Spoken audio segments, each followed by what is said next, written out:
Your book, The Art of Conscious Conversations. What is that? Yes. It's the idea is that we learn how to be in conversation from our families, our cultures, and we adopt those patterns. So we are often in conversation without really understanding how they work, why they often don't work. Um, and so my attempt with the book was just sort of try to deconstruct conversation so we can understand there's different types and then how they work and how we can practice when we're, you know, trying to solve problems or whether we're in conflict or whether it's home or work. We Mhm. can navigate our relationships and our work much better if we have more awareness about how conversations work. So, why do you think that conversations don't often work? Well, I like to think of we humans, we have conversational patterns, Mhm. and they're like fingerprints. We have our own conversational fingerprint or a, a language pattern that has a lot to do with what we hear, has a lot to do with how we respond. Mhm. And if we are running our pattern that isn't serving us well, then we need to be aware of, wait a minute, I don't need to react this way, or can I adopt another way of thinking, or can I actually absorb someone else's perspective? So it's a way of saying, let's break any patterns that aren't serving us well that get us into conflict, whether it's in a relationship or at work, Mhm. so we can manage them and actually manifest a much more productive exchange and interaction with people. One thing that I was actually fascinated about when I was actually taking a couple classes in college, one thing that I learned was confirmation bias and how we as humans like information that confirms what we already believe, and we're not Right. very receptive to new information. Right. What's your opinion on that, and how we could actually change that? Because I see it a lot in politics. Both sides always think that they're right, Yes. and that's just not true. It can't be true that both sides are right when they have differing opinions. Right. Yeah. Yeah, well, so confirmation bias is really it sort of goes back to the same thing. It's like that's a pattern that we have because it's a Hmm. comfortable pattern. We know it, we believe it, it's part of our belief system. It's part of the standards we hold of what's right and wrong and good and bad and ugly and pretty. Um, and so when you're in the pattern, it's just playing like on autopilot.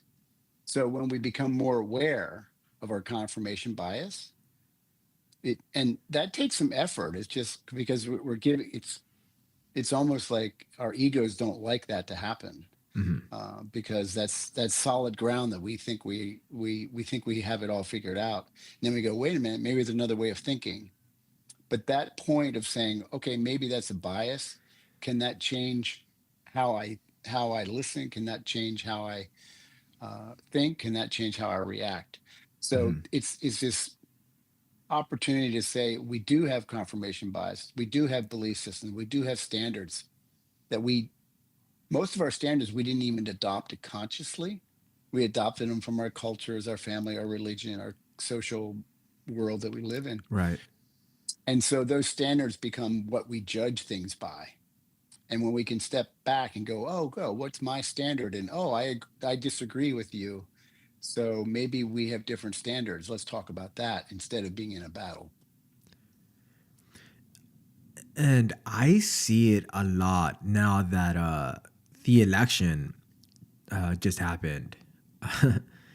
Mhm. And Thanksgiving's just around the corner. So these Yes. Thanksgiving dinners are going to be very interesting.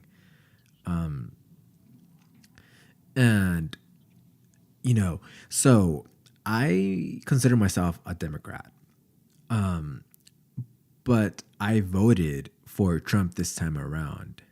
And from my own reflections, I've realized that I had a lot of confirmation bias when I just got into politics and started learning about politics. And I thought to myself, like, the other side is wrong. Why are they choosing to believe what they believe when what I see is to be right? But the more that I actually looked at both sides, I started changing my opinions. Hmm. So I guess my question is that abnormal, or is that something that people have to work towards to eliminate that confirmation bias and to get comfortable, or I mean, uncomfortable to get new information in? Because from people that I talk to, they're so stubborn with what they believe that they just don't want to change their belief system. Right. Yeah. So, look, in my book, there's four types of conversations. The primary conversation is storytelling. So we live on stories. The universe survives on stories. Uh, Law is a story. Money is a story, right? Right. And but the trouble with stories is it also gets we get attached to our story, which is then our bias and our thinking we're right, right? But when we take them apart, stories are really three things. There's emotions, Yeah. there's facts, and then there's opinions. Now you can have a strong opinion and you might listen to somebody else and then you say, well, I'm going to switch this opinion for that opinion, right? But underneath there, I think we have a fundamental problem when we can't have a conversation that has some grounding in reality, some Right. grounding in what is true. Now, what's true is a big subject, but when something happens that we can see and hear with our own eyes or Yeah. experience with ourselves, we all agree on what truth is. It's a much bigger subject to say what truth is, but in the world of politics and our everyday life, Yeah. we all agree that this is a computer. We all agree that we're doing a podcast. We all agree that green is green, right? So Right. there's fundamental facts, and then it gets very slippery because facts and opinions, people don't often hear them differently, Yeah. right? They hear Right. an opinion. Someone speaks eloquently, or someone speaks powerfully, Yeah. and we say that sounds really great, and then we say that's true, but that's not true. Yeah. So whatever they're selling or whatever they're saying underneath, like if you and I were in a disagreement about something, the best thing to do is, can we find a few things that we agree on? Can we agree on a few facts that are undeniable, not make up, not, and we're on a slippery slope when the modern world, uh post medieval and then the Renaissance, and then the industrial revolution, scientific revolution, industrial revolution, Yeah. we have developed sciences and expertise that has self-correcting mechanisms. In other words, a scientist can do an experiment and say, "Oh, I just discovered how to do cold fusion and make energy free for everybody." But if other people can't replicate that, then that's not then that's not that it hasn't been self-corrected by others, right? And so, built into expertise, built into science, are these mechanisms for self-correction. Religion, on the other hand, is infallible.